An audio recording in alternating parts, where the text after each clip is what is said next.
اچھا بات وہی چل رہی تھی صحابہ کرام رضی اللہ عنہ کے بارے میں. تو کیا ہے کہ آپ محدثین کی جماعت بھی دیکھیں نا. مثال کے طور پہ امام مسلم رحمہ اللہ صحیح مسلم کا جو مقدمہ اس میں ایک اثر لے کے آئے ہیں. یہ غالباً عبداللہ بن مبارک رحمہ اللہ سے ہے یا مجھے صحیح طرح سے نام نہیں یاد. تو وہ فرماتے ہیں کہ عمر بن ثابت ایک راوی تھے، حدیث روایت کرتے تھے. کہا کہ اس کی حدیث چھوڑ دو، ٹھیک ہے، اس کی حدیث چھوڑ دو. پوچھا کہ کیوں چھوڑ دیں جی؟ کہا کہ کانا یسب السلف، یہ سلف کو صحابہ کرام کو برا بھلا کہتا تھا، گالیاں دیتا تھا.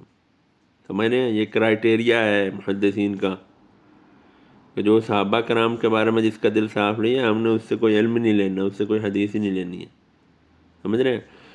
پھر جب حدیث کی صحیح یعنی صحت و ضعف کو دیکھا جاتا ہے کہ حدیث صحیح ہے یا ضعیف ہے، لینی چاہیے نہیں لینی چاہیے، یعنی اس حدیث کی اتھینٹسٹی، تمام جو راویوں کی چین ہے نا، مطلب جو ہم تک حدیث پہنچی ہے، فلاں نے فلاں سے سنا، فلاں نے فلاں سے سنا، یہ ایک پورا علم ہے، اصول الحدیث اسے کہتے ہیں.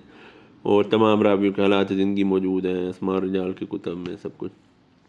تو ہر صحابی، ہر راوی کی جان پٹک کی جاتی ہے کہ یہ کیسا تھا، اس کا عقیدہ کیسا تھا، یہ سچا تھا، اس کا حافظہ کیسا تھا، ٹھیک ہے.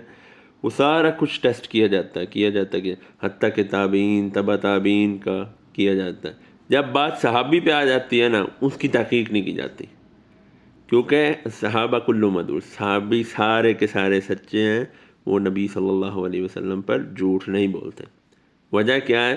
انہوں نے نبی صلی اللہ علیہ وسلم سے سن رکھا ہے کہ من کذب علی متعمدا فلیتبوأ مقعده من النار، کہ جو مجھ پہ جھوٹ بولے گا وہ اپنا ٹھکانہ جہنم میں بنا لے. یہ نبی صلی اللہ علیہ وسلم نے فرمایا. تو اس تمام راویوں پر تحقیق ہوگی کہ یہ کیسا بندہ تھا، بھئی عقیدے میں کیسا تھا، سلف کے بارے میں اس کا کیسا عقیدہ تھا، اس کا حفظ کیسا تھا، سمجھ رہے ہیں، اس کا ضبط کیسا تھا، یہ اس کا علم کیا تھا، محدثین میں اس کا کیا مقام تھا، کیا کچھ جرح و تعدیل میں اس کے بارے میں کیا آیا ہے.